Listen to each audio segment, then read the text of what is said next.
Assalamualaikum warahmatullahi wabarakatuh. Nama saya Hera Gustiana, NPM 180600025. Prodi Pendidikan Guru Sekolah Dasar, semester 5A. Mata kuliah Pendidikan Inklusi dari Universitas Muhammadiyah Prinseu. Pendidikan inklusif di Indonesia. Definisi pendidikan inklusif.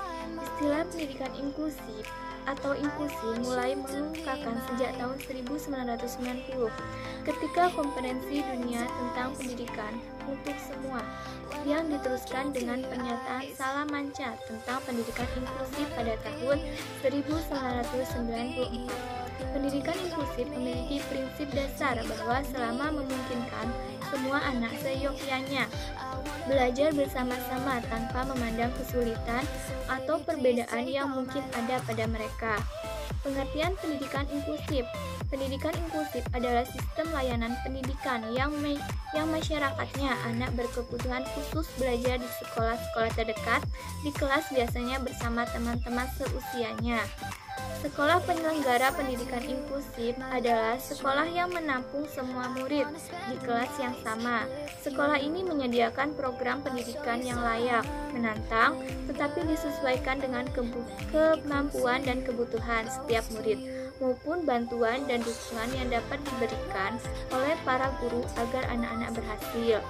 Sekolah inklusif merupakan perkembangan baru dari pendidikan terpadu. Pada sekolah inklusif, setiap anak sesuai dengan kebutuhan khususnya. Semua diusahakan dapat dilayani secara optimal dengan melakukan berbagai modifikasi dan atau penyesuaian, mulai dari kurikulum, sarana dan prasarana, tenaga pendidikan, dan kependidikan, sistem pembelajaran sampai pada sistem penilaiannya. Kemudian, landasan dan konsep pendidikan inklusif. Pendidikan inklusif telah menjadi perhatian masyarakat dunia. Beberapa pertemuan internasional mendasari pergerakan menuju pendidikan yang berkualitas bagi semua anak melalui pendidikan inklusif.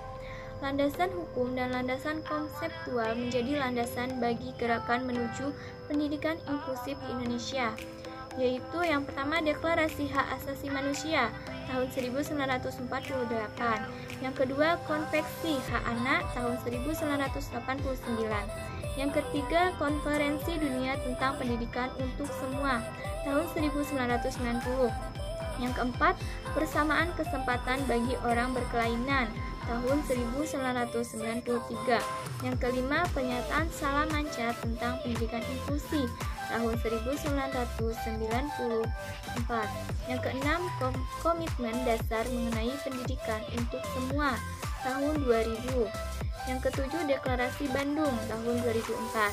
Konsep pendidikan inklusif ini muncul dimaksudkan untuk memberi solusi adanya perlakuan diskriminatif dalam layanan pendidikan, terutama bagi anak-anak penyandang cacat atau anak-anak yang berkebutuhan khusus. Beberapa alasan penerapan pendidikan inklusif di Indonesia. Yang pertama, semua anak mempunyai hak yang sama untuk tidak didiskriminasikan dan memperoleh pendidikan yang bermutu. Yang kedua, semua anak mempunyai kemampuan untuk mengikuti pelajaran tanpa melihat kelainan dan kecacatannya.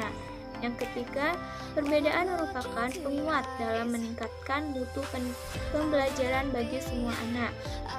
Yang keempat, sekolah dan guru mempunyai kemampuan untuk belajar merespon dari kebutuhan pembelajaran yang berbeda. Selanjutnya, tujuan dan manfaat pendidikan inklusif. Pendidikan inklusif dimaksudkan sebagai sistem layanan pendidikan yang mengikutsertakan anak berkebutuhan khusus belajar bersama dengan anak sebayanya di sekolah reguler yang terdekat dengan tempat tinggalnya.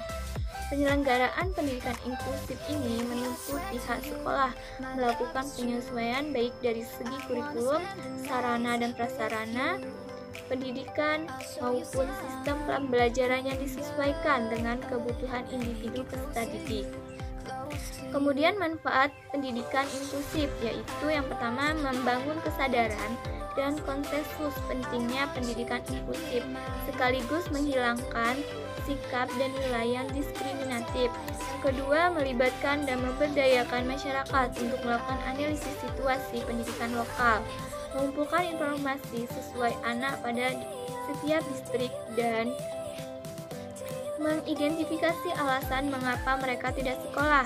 Yang ketiga, mengidentifikasi hambatan berkaitan dengan kelainan fisik, sosial, dan masalah lainnya terhadap akses dan pembelajaran.